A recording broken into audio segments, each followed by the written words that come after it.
Hello friends, कैसे हैं आप सभी।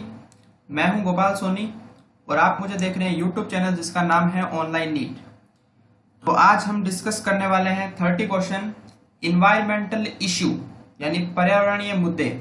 ये आपके 12th की बायोलॉजी का 16 नंबर चैप्टर है इकोलॉजी का, जिसके अंदर इन्वायरमेंटल के इश्यू हैं, पॉल्यूशन वगैरह है, कुछ आपके कृषि के संसाधन हैं कि कृषि आपको कैसे करनी चाहिए वगैरह वगैरह, ये सारे इसके पार्ट हैं। तो वीडियो को स्टार्ट करने से पहले एक बार इस आप लेसन की एक बार रीडिंग कर लीजिएगा, ताकि आपको पूरा चैप्टर एक बार दिमाग के अंदर वापस आ जाए। और चैनल को अगर अभी तक आपने सब्सक्राइब नहीं किया तो पहले चैनल को सब्सक्राइब कर लीजिए और बेल आइकन को हिट कर लीजिए, ताकि आपको कोई भी नया नोटिफिकेशन आएगा, कोई भी वीडियो अपलोड होगा मेरे चैनल पर तो आपको नोटिफिकेशन मिल जाएगा। तो चलिए फ्रेंड्स स्टार्ट करते हैं। 30 क्वेश्चन करेंगे, मोस्ट इंपोर्टेंट क्वेश्चन जो नीट के अंदर आपके आ सकते हैं। तो देखिए, मैंने इंग्लिश में टाइप करके रखा है, मैं आपको हिंदी में साथ साथ में ट्रांसलेट कर दूंगा, टेंशन ना लें।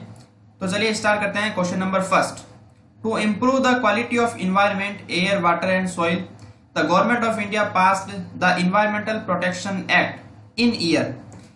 इन्वायरमेंट की क्वालिटी को सुधारने के लिए गवर्नमेंट ऑफ इंडिया ने इन्वायरमेंटल प्रोटेक्शन एक्ट है वो कब पास किया था, कब लागू किया था? 1981 में, 1986 के अंदर, 1987 में या 1974 में?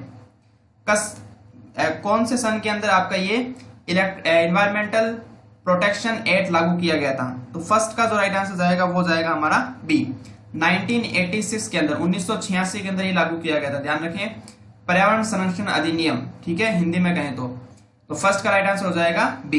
क्वेश्चन नंबर सेकंड देखिए, which one of the following is a most efficient device to eliminate particular matter from the industrial emission. इनमें से कौन सा एक मोस्ट इफेक्टिव या एफिशिएंट डिवाइस है जो आपके इंडस्ट्री से जो पर्टिकुलर मैटर निकलते हैं, कोई पर्टिकुलर पदार्थ निकलता है उसको हटाने के लिए?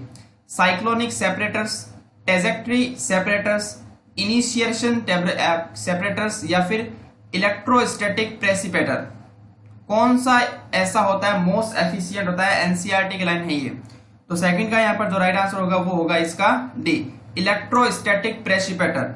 ये होते हैं वो एक पर्टिकुलर मैटर्स को हटाने में काम आते हैं। ध्यान रखिएगा, पर्टिकुलर मैटर्स को हटाने में काम आते हैं। तो क्वेश्चन नंबर सेकंड का राइट आंसर जाएगा डी। इंपोर्टेंट मैं लगा देता हूँ, नीट के पॉइंट ऑफ व्यू से काफी अच्छा क्वेश्चन है, बहुत बार क्वेश्चन आ भी रखा है इलेक्ट्रोस्टैटिक प्रेसिपिटेटर पर, तो ध्यान रखिएगा इस क्वेश्चन का। नेक्स्ट क्वेश्चन आता है क्वेश्चन नंबर थर्ड भी काफी इंपोर्टेंट क्वेश्चन है, ध्यान रखना। द स्क्रबर, नाम सुना होगा आपने, मार्जक।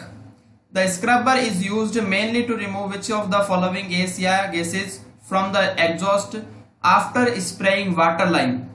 जो स्क्रबर होता है, जब उसमें से कुछ गैसेज निकलती है तो किन गैसों को वो रिमूव करता है और किन गैसों को वो रोक कर रखता है? तो ये आपको बताना है कि कौन सी गैस है वो एग्जॉस्ट में से रिमूव होती है, CO2, SO2, O2 and N2 या CO एंड SCO2। तो थर्ड का जो राइट आंसर होगा वो होगा यहाँ पर बी, SO2 गैस, ठीक है। तो SO2 गैस है वो यहाँ पर रिमूव होती है। तो ध्यान रखना, काफी अच्छा क्वेश्चन है, मोस्ट इंपोर्टेंट क्वेश्चन लगा लीजिए इसको, बहुत बार नीट के अंदर आ रखा है। अभी लेटेस्ट की आया था 2017 के अंदर आ रखा है कि कौन सी गैस निकलती है, तो SO2 गैस को निकलती है। ध्यान रखना क्वेश्चन नंबर थर्ड के अंदर। Question number fourth, which of two expensive metals are used as catalyst by catalytic converters and are fitted into automobiles for reducing emission of poisonous gases.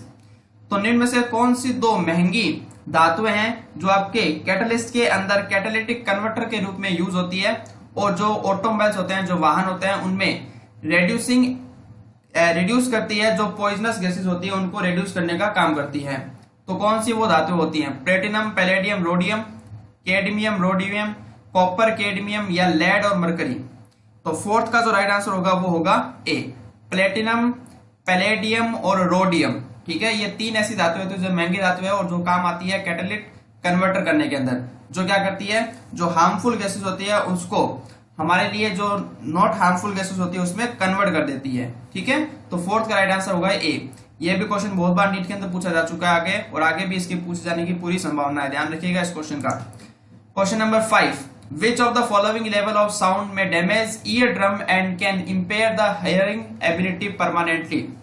तो कौन सा साउंड का लेवल है जिसमें हमारे जो कर्णपटा होते हैं, ईयर ड्रम होते हैं, वो एकदम डैमेज हो जाते हैं और हमारे सुनने की क्षमता है वो परमानेंटली खत्म हो जाती है। किस लेवल पर, किस साउंड के किस लेवल पर, ये आपको बताना है। 80 डेसिबल, 100 डेसिबल, 120 डेसिबल या 150 डेसिबल। तो 5 का यहाँ पर राइट आंसर होगा वो होगा डी, 150 डेसिबल या उससे ऊपर की जो साउंड होती है वो हमारे ईयर ड्रम को नुकसान पहुंचा सकती है। तो 5 का राइट आंसर यहाँ पे जाएगा डी। ये क्वेश्चन एम्स के अंदर पूछा हुआ है 5 नंबर, तो 5 नंबर क्वेश्चन का भी अच्छा क्वेश्चन है, ध्यान रखिएगा। क्वेश्चन नंबर 6, विच 6 नंबर आप नॉर्मल सा क्वेश्चन है, आप आराम से बता सकते हैं। विच of the following minimum percentage of impurities bye domestic sewage make the water unfit for human use. तो वो कौन सी मिनिमम परसेंट है जिस पर जो डोमेस्टिक सीवेज होता है वो मानव के लिए यूज लायक नहीं होता है। कितने परसेंटेज पर, 1%, 5%, 0.1% या 0.5%। तो 6 का जो राइट आंसर होगा वो होगा सी। एनसीईआरटी के अंदर दे रखा है 0.1%। जो डोमेस्टिक सीवेज होता है उसके अंदर अशुद्धियों की बात करें, इम्प्योरिटीज कितनी होती है, 0.1% होती है केवल, ठीक है। लेकिन 0.1% होते हुए भी वो हमारे यूज के लायक नहीं होता है पानी। तो 6 का राइट आंसर यहाँ पे जाएगा C. Question number 7, full form of BOD, most important, बहुत बार पूछा गया बीओडी की फुल फॉर्म क्या होती है। तो बताइए क्या होती है। अगर आपने थोड़ा बहुत भी चैप्टर पढ़ा है तो आप आराम से आंसर दे देंगे इसका। क्या होती है, biological organism death, biotic oxygen demand, biochemical oxygen demand या बायोलॉजिकल ऑर्गेनाइजेशन डे। क्या होती है बीओडी की फुल फॉर्म, मोस्ट इंपोर्टेंट, ध्यान रखिए, बहुत बार पूछा गया है पेपरों के अंदर।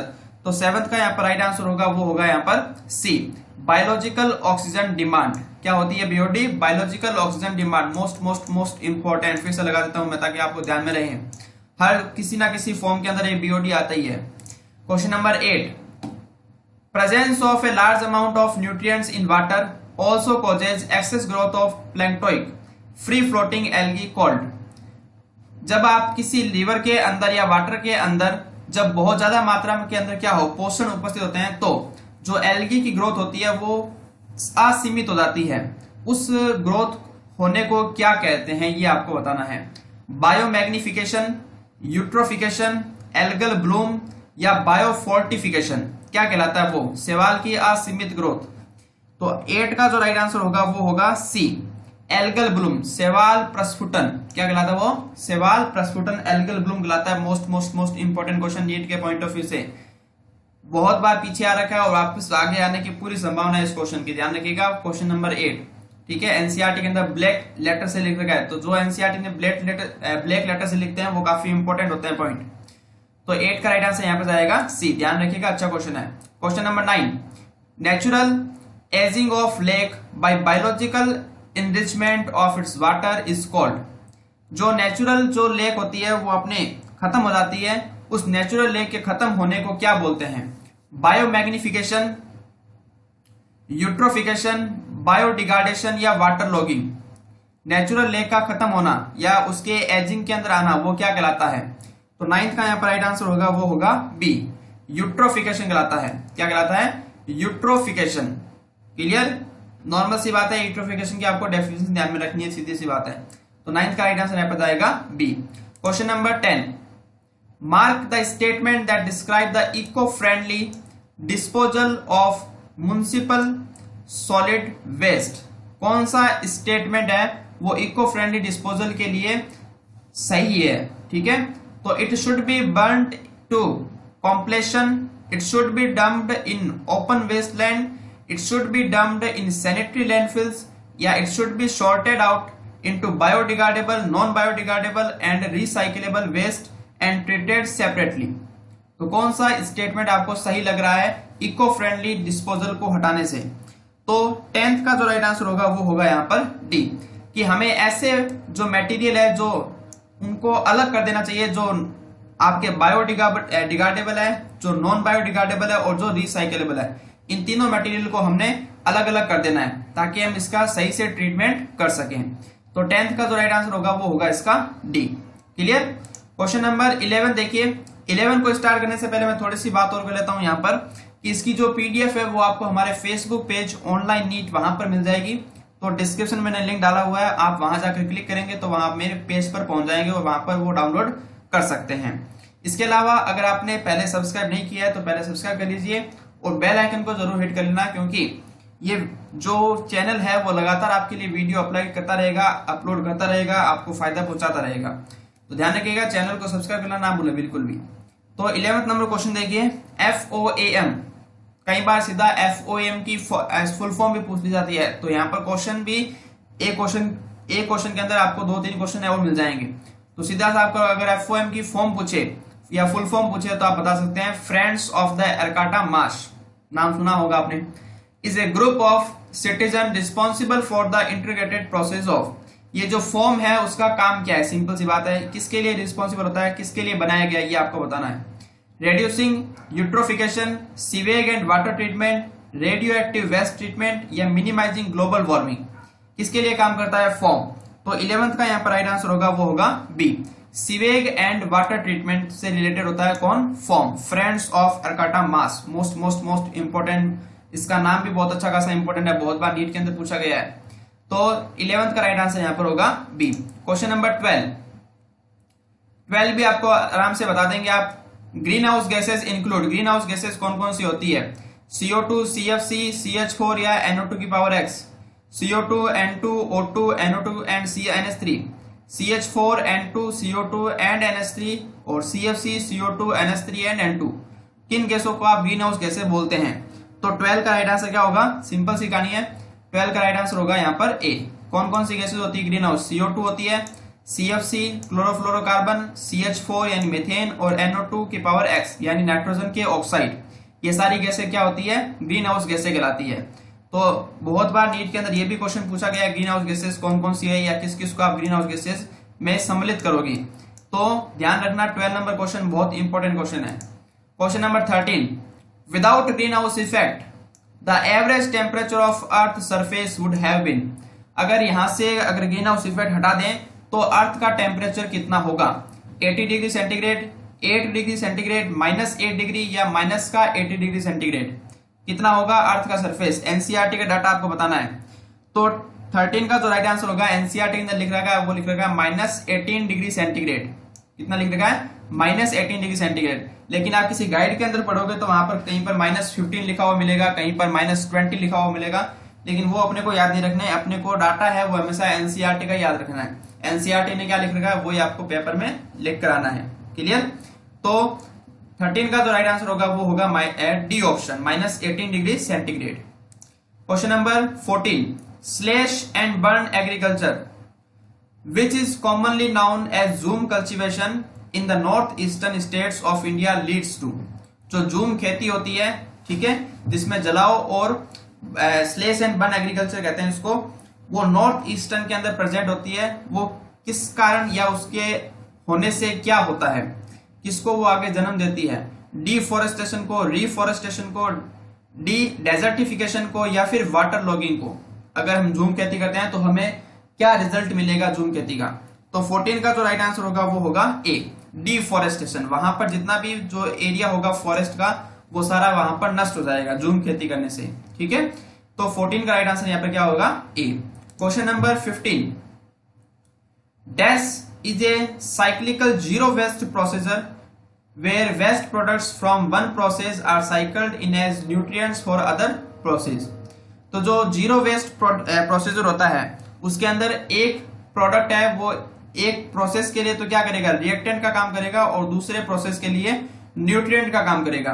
तो ऐसा जो जीरो साइकिल प्रोसेस होता है उसको हम क्या कहते हैं या वो क्या कहलाता है, किसके अंदर होता है, यूट्रोफिकेशन के अंदर, ग्रीन हाउस इफेक्ट में, इंटीग्रेटेड ऑर्गेनिक फार्मिंग में या बायोमैग्निफिकेशन में।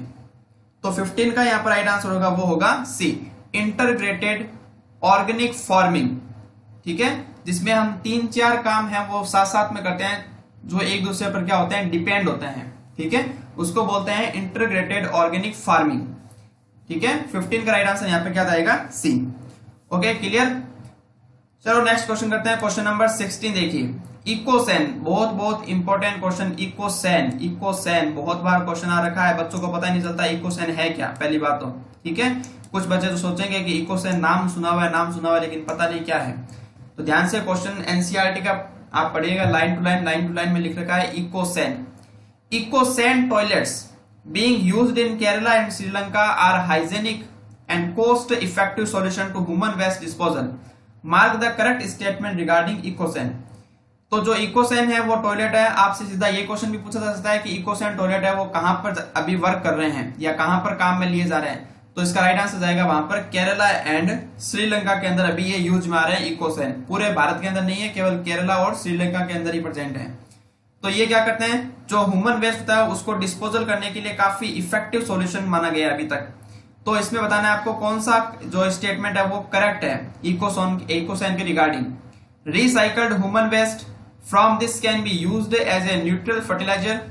दे are called composting toilets. They do not depend on water for the disposal of excreta या ऑल ऑफ द अबोव। तो 16 का यहाँ पर राइट आंसर होगा वो होगा D, all of the above. ये सारे जो स्टेटमेंट है वो इकोसैन के रिगार्डिंग करेक्ट स्टेटमेंट है। ठीक है, सारे के सारे स्टेटमेंट है वो इकोसैन को फॉलो करते हैं।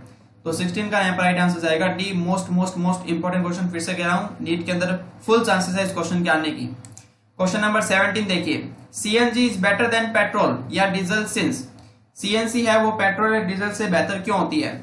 तो ऑप्शन देखिए, CNG Burns more efficiently, CNG Burns completely, CNG can not be adulterated या ऑल ऑफ द अबव। तो सिंपल सा आंसर, आपने अगर चैप्टर पढ़ रखा है तो आप आराम से इसका आंसर दे देते हैं, क्या होगा आंसर। तो 17 का राइट आंसर होगा यहाँ पर D, all of the above. ये सारे सीएनजी की प्रॉपर्टीज होते हैं, सारे सीएनजी के गुण हैं। क्लियर, क्वेश्चन नंबर 17 हो गया। क्वेश्चन नंबर 18 की तरफ चलते हैं। Today the concentration of green house gases is very high because. जो आज के दिन में ग्रीन हाउस गैसेज की जो मात्रा है वो लगातार बढ़ रही है, क्यों। तो use of refrigerator, increased combustion of oils and coal, deforestation या ऑल ऑफ द अबव। तो इसका भी आंसर सिंपल सा है, क्या होगा इसका आंसर डी। ये सारे ही कारण हैं जो ग्रीन हाउस गैसेज को बढ़ाते हैं। यूज ऑफ रेफ्रिजरेटर, हम लगातार कोल का और ऑयल्स का प्रयोग कर रहे हैं, जैसे पेट्रोल डीजल वगैरह, लगातार हम पेड़ काट रहे हैं, तो इन सारों से क्या हो रही है, ग्रीन हाउस गैसेज बढ़ रही है इन्वायरमेंट के अंदर। तो ये सारे ही कारण है। तो 18 का राइट आंसर यहाँ पर चला जाएगा D. Question number 19, the most adverse effect of radio active pollutants is. जो रेडियो एक्टिव पॉल्यूटेंट्स होते हैं उनका विपरीत प्रभाव क्या पड़ता है main. Gene mutation, hepatitis, polio या टीबी, क्या प्रभाव पड़ता है रेडियो एक्टिव पॉल्यूटेंट्स का। तो 19 का जो राइट आंसर जाएगा वो जाएगा ए। उससे क्या हो सकते हैं, हमारे जीन के अंदर म्यूटेशन हो सकते हैं रेडियो एक्टिव पॉल्यूटेंट से। अगर वो लगातार फैलते रहे, लगातार हमारे संपर्क में आते रहे रेडियो एक्टिव, तो हमारे जो स्किन के अंदर जो सेल्स हैं उसके अंदर जो जीन प्रेजेंट है, जो डीएनए है, उसके अंदर म्यूटेशन हो सकता है और हमें कई हानिकारक बीमारियां हो सकती है। तो ध्यान रखिएगा 19 का राइट आंसर क्या जाएगा ए। क्वेश्चन नंबर 20 देखिए, mark the correct statement. Correct statement को आपको बताना है कौन सा है। The major contribution on green house gases is of CH4, global warming is because of ozone depletion, when organic waste enters into a water body its BOD increase या all of the above. कौन सा statement आपको correct दिख रहा है। तो 20 का right answer क्या जाएगा यहाँ पर। 20 का राइट आंसर यहाँ पर जाएगा सी। क्या जाएगा C, when organic waste enters into a water bodies its BOD increase. ठीक है, तो सी आंसर यहाँ पर करेक्ट स्टेटमेंट होगा। ध्यान रखिएगा 20 का राइट आंसर क्या जाएगा यहाँ पर सी। मोस्ट इंपोर्टेंट क्वेश्चन फिर से। Question number 21, two lakes A and B are identical in all aspects except that lake A has higher temperature. Which of the following is true? दो हमारे पास नदियां हैं A और B जो आइडेंटिकली सिमिलर है, केवल एक कारण में कि A का जो टेम्परेचर है, A की नदी का जो टेम्परेचर है वो थोड़ा सा हाई है B नदी से। तो इसमें आपको क्या सत्य दिखेगा, A has higher rate of oxygen dissolution, B has higher rate of oxygen dissolution, oxygen dissolution of both is the same या both the lakes have same BOD। तो 21 का राइट आंसर होगा वो होगा B. B has higher rate of oxygen dissolution. Most important question, फिर से NEET के point of view से काफी अच्छा क्वेश्चन है ये, क्योंकि अगर टेम्परेचर बढ़ाओगे तो उस पानी के अंदर ऑक्सीजन की जो घुलने की क्षमता है वो क्या हो जाएगी, कम हो जाएगी। तो ए का टेम्परेचर हाई है, इस कारण ए के अंदर ऑक्सीजन कम मिलेगी, बी के अंदर ऑक्सीजन आपको ज्यादा मिलेगी घुली हुई अवस्था में, डिजोल्व अवस्था के अंदर। तो ये इसका कारण होता है। 21 का राइट आंसर यहाँ पे जाएगा B. Question number 22, which constituent of the atmosphere is likely to change if the forest cover is removed. अगर हम पूरी पृथ्वी से फॉरेस्ट कवर हटा दें, यानी पूरी पृथ्वी से फॉरेस्ट को हटा दें, तो एटमॉस्फेयर के अंदर आपको क्या देखने को मिलेगा? O2 level is increased, CO2 level is increased, O2 level is significantly increased या CO2 level is significantly decreased. तो 22 का राइट आंसर सिंपल सा है, क्या होगा अगर फॉरेस्ट हटा दे तो जो इन्वायरमेंट है उसके अंदर क्या हो जाएगी? CO2 की जो मात्रा है वो बहुत ज्यादा बढ़ जाएगी। तो 22 का राइट आंसर क्या जाएगा यहाँ पर? B, CO2 level is increased. Question number 23 काफी इंपॉर्टेंट क्वेश्चन है, ध्यान रखिएगा। Which one of the following statement pertaining to pollutants is correct? Pollutants के बारे में कौन सा स्टेटमेंट है वो करेक्ट है, ये आपको बताना है। DDT is a non biodegradable pollutants, ध्यान से ऑप्शन को पढ़िएगा। Second option, excess fluoride in drinking water cause osteoporosis, hardening of bones, stiff joints. Excess cadmium in drinking water cause black foot disease, और मिथाइल मर्करी इन वाटर में cause itai disease. थोड़ा सा आपको लग रहा होगा कि एनसीईआरटी के अंदर ये सारा नहीं है, कुछ बातें एनसीईआरटी में और कुछ बातें एनसीईआरटी से थोड़ी सी बाहर है, क्योंकि ये क्वेश्चन थोड़ा सा एम्स के अंदर आ रखा था, इसलिए मैंने इस क्वेश्चन को आपके लिए चुना है, क्योंकि मुझे लग रहा है ये क्वेश्चन आपके नीट के बिल्कुल काबिल है, आपके नीट में आने लायक क्वेश्चन है ये। तो 23 का राइट आंसर यहाँ पे क्या जाएगा? ए, DDT is non biodegradable pollutants. ये आपको पता भी है क्योंकि ये एनसीईआरटी ने मेजर किया हुआ है। बाकी सारे मैं मानता हूं कि एनसीईआरटी के अंदर नहीं मिलेंगे, आपको थोड़ा सा आपको लेवल एक्स्ट्रा पढ़ना पड़ेगा तब जाके आपको ये मिलेंगे। लेकिन यहाँ पर जो राइट आंसर जा रहा है वो क्या जा रहा है? फर्स्ट ऑप्शन जा रहा है, इसलिए मैंने इस क्वेश्चन को चुना, क्योंकि राइट आंसर इसमें फर्स्ट ही है और फर्स्ट आपको पता है। तो DDT is a non biodegradable pollutant. तो ऐसे क्वेश्चन भी आते हैं जिसमें आप एनसीईआरटी के अंदर राइट आंसर एनसीईआरटी वाले होता है, लेकिन बाकी आपको गुमराह करने के लिए बनाए जाते हैं ऑप्शन, ताकि आप कंफ्यूज हो जाओ। तो 23 का राइट आंसर यहाँ पे क्या जाएगा? ए। अच्छा क्वेश्चन है, नीट के पॉइंट ऑफ व्यू से ध्यान रखिएगा। Question number 24, global warming can be control by. Global warming को आप कैसे कंट्रोल कर सकते हैं? Reducing reforestation and increase the use of fossils fuel, increasing deforestation and slowing down the growth of human population, increasing deforestation and reducing efficiency of energy usages, reducing deforestation and cutting down use of fossils fuel। किसके द्वारा आप global warming को control कर सकते हैं? ये चार option आपके पास। तो 24 का राइट आंसर यहाँ पे क्या जाएगा? डी, reducing deforestation, यानी हमें जो पेड़ काटना है उसके अंदर तो क्या करनी है? कमी करनी है।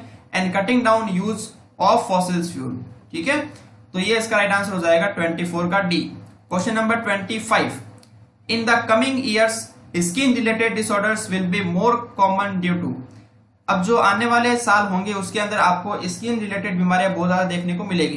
तो उसका क्या कारण है? Air pollution, use of detergent, water pollution या डिप्लेशन ऑफ ओजोन लेयर। तो 25 का सीधा सा राइट आंसर क्या जाएगा यहाँ पर? D, depletion of ozone layer. लगातार ओजोन लेयर है वो लगातार हमारे एटमॉस्फेयर के ऊपर से हट रही है, तो जिस कारण जो हानिकारक जो रेडिएशन आएंगे हमारी पृथ्वी पर आ सकेंगे और उस कारण हमें स्किन रिलेटेड डिजीज होने की संभावना आगे ज्यादा होगी। तो 25 का राइट आंसर यहाँ पर चला जाएगा डी।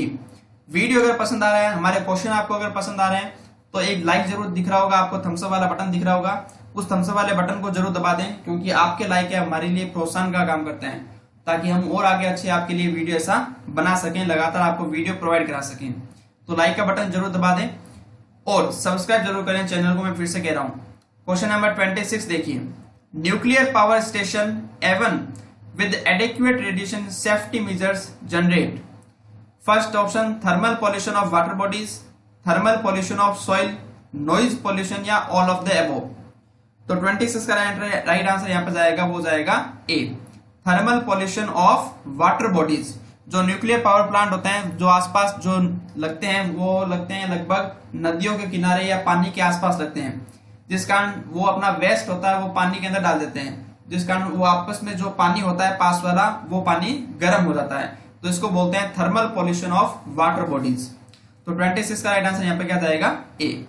क्वेश्चन नंबर 27 नीट के अंदर आ रखा है, ध्यान रखिएगा, इंपॉर्टेंट लगा देता हूं मैं आपको ताकि आपको थोड़ा सा ध्यान में रहे और बच्चों को याद रहे। Acid rain is caused by increase in the atmospheric concentration of. जो एसिड रेन होती है, अम्लीय वर्षा होती है, वो कब होती है, या एटमॉस्फेयर के अंदर कंसंट्रेशन किसकी ज्यादा होती है, तब एसिड रेन होती है। SO3 and CO, CO2 and CO, O3 and dust, या SO2 एंड NO2। तो 27 का आंसर आप रट लीजिएगा, याद कर लीजिएगा, ये वापिस से कहीं ना कहीं रिपीट हो सकता है एसिड रेन वाला क्वेश्चन। तो 27 का राइट आंसर बता देता हूँ, इस पर राइट आंसर होगा यहाँ पर डी, कि यहाँ पर देखो SO2 भी प्रेजेंट है और NO2 भी प्रेजेंट है। ये आपस में क्रिया करके क्या बनाते हैं, कुछ मात्रा में बनाएंगे ये H2SO4 यानी सल्फ्यूरिक एसिड, और कुछ मात्रा में बनाएंगे ये HNO3 यानी कि नाइट्रिक एसिड। और इन्हीं की प्रेजेंट होती है जब एटमॉस्फेयर के अंदर ज्यादा होता है, तभी हम जो रेन आती है उसको हम क्या बोलते हैं, एसिड रेन। ठीक है, तो यहाँ पर 27 का राइट आंसर रख लीजिएगा, डी आंसर जाएगा SO2 and NO2। Question number 28, which of the following is a secondary pollutant. ये भी नीट के अंदर पूछा गया है, ध्यान रखना, एनसीईआरटी के अंदर ये नहीं दे रखा, लेकिन नीट के अंदर पूछा गया है कि सेकेंडरी पॉल्यूटेंट क्या होते हैं, CO, CO2, PAN या एरोसोल। तो 28 का राइट आंसर होगा, वो होगा PAN। PAN को सेकेंडरी पॉल्यूटेंट कहते हैं। जब आप सेकेंडरी पॉल्यूटेंट पढ़ोगे तब आपको पता चल जाएगा किसे हम सेकेंडरी बोलते हैं और क्या उसके एग्जाम्पल वगैरह क्या क्या हैं। ठीक है, थोड़ा सा आपको एक्स्ट्रा पढ़ना पड़ेगा यहाँ पर, तो ध्यान रखिएगा। अच्छा क्वेश्चन है, नीट के अंदर यह आ चुका है, इसलिए मैंने इस क्वेश्चन को पिकअप किया है। तो 28 का राइट आंसर यहाँ पर आएगा C. Question number 29, secondary sewage treatment is mainly A. जो ट्रीटमेंट होता है उसके अंदर कई प्रोसेस होते हैं, प्राइमरी सेकेंडरी। तो सेकेंडरी होता है वो क्या प्रोसेस होता है, physical process, mechanical process, chemical process या बायोलॉजिकल प्रोसेस। तो 29 का राइट आंसर क्या जाएगा यहाँ पर, डी, बायोलॉजिकल प्रोसेस कहलाता है। वो जो सेकेंडरी सीवेज ट्रीटमेंट होता है वो क्या कहलाता है, बायोलॉजिकल प्रोसेस होता है, जिसके अंदर कुछ बैक्टीरिया वगैरह हम काम में लेते हैं। वो आपने पूरा प्रोसेस पढ़ रखा होगा, आराम से आप देख सकते हैं एनसीईआरटी के अंदर। ठीक है, तो 29 का राइट आंसर जाएगा यहाँ पर डी। क्वेश्चन नंबर 30 को मोस्ट इंपोर्टेंट लगा लीजिए। आपको नाम सुनते ही आपका दिमाग थोड़ा सा खटकेगा, साइलेंट स्प्रिंग। ठीक है, जब आप एनसीईआरटी पढ़ोगे तो आपको कहीं पर भी ये नहीं दिखेगा साइलेंट स्प्रिंग, लेकिन ये क्वेश्चन नीट के अंदर आया हुआ है और 2018 के अंदर ये आया हुआ है साइलेंट स्प्रिंग वाला। आप देख लीजिए आप, ठीक है, क्योंकि ये थोड़ा सा रिलेट करता है इससे। Rachel Carson's famous book Silent Spring is related to noise pollution, population explosion, ecosystem management या पेस्टिसाइड पॉल्यूशन। तो 30 का राइट आंसर यहाँ पे जाएगा, वो जाएगा डी, पेस्टिसाइड पॉल्यूशन। किसके ऊपर लिखी गई थी फेमस बुक, पेस्टिसाइड पॉल्यूशन या पेस्टिसाइड पॉल्यूशन से ये रिलेटेड होती है साइलेंट स्प्रिंग नामक बुक। कई बार सीधा ये भी पूछा गया है कि साइलेंट स्प्रिंग क्या है, किताब का नाम है, कोई ऑर्गेनाइजेशन है, कोई जगह का नाम है, ऐसा भी एक क्वेश्चन पूछा गया है किसी एग्जाम के अंदर। ठीक है, तो ये साइलेंट स्प्रिंग काफी फेमस नाम है, ध्यान रखिएगा इस क्वेश्चन का। क्वेश्चन नंबर 30 हो गए आज के, ये क्वेश्चन हो गए। हमेशा की तरह 2 क्वेश्चन मैं आपको दूंगा, आपको बताना है कमेंट में, सीधी सी बात है। क्या होगा, good ozone is found in the, जो गुड ओजोन होती है, अच्छी ओजोन होती है, वो कहां पर मिलेगी, मेसोस्फीयर, ट्रोपोस्फीयर, स्ट्रेटोस्फीयर या आयनोस्फीयर।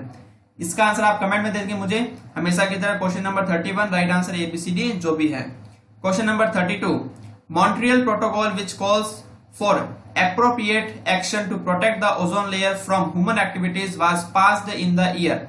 जो मॉन्ट्रियल प्रोटोकॉल हुआ था, ये काफी फेमस क्वेश्चन है, जो नीट के अंदर भी बहुत बार आ चुका है और आगे भी आने की संभावना है। या तो आपसे पूछेंगे कि कौन सा सन के अंदर कौन सा प्रोटोकॉल आपको पारित किया गया, या आपसे पूछेंगे कि ये क्वेश्चन बना रखा है मैंने, क्वेश्चन नंबर 32, ऐसा पूछ लेंगे कि मॉन्ट्रियल प्रोटोकॉल है वो कब पारित किया गया या कब लागू किया गया। ये आपको बताना है 1987 में, 1988 में, 1985 में या 1986 में। तो इसका भी आंसर आपको मुझे कमेंट में देना पड़ेगा। राइट आंसर ABCD जो भी हो कमेंट में टाइप कर दीजिएगा, मैं उसको देख लूंगा।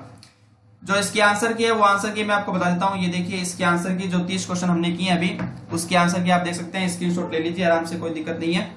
चैनल को अगर अभी तक आपने सब्सक्राइब नहीं किया तो मैं हाथ जोड़कर विनती है, चैनल को प्लीज प्लीज प्लीज सब्सक्राइब कर लीजिए, बेल आइकन को हिट कर लेना, ताकि मैं लगातार आपके लिए डेली वीडियो लेकर आऊंगा जिसमें आपको नोटिफिकेशन जरूर मिलना चाहिए, नहीं तो आप उस वीडियो को नहीं देख पाओगे। और वीडियो अगर अच्छा लगा है तो लाइक कर दीजिएगा, दोस्तों के बीच में शेयर कर दीजिएगा और चैनल को सब्सक्राइब कर बेल आइकन को हिट कर लीजिएगा। तो मिलता हूं नेक्स्ट वीडियो के साथ, तब तक के लिए टाटा बाय बाय, शबा खैर।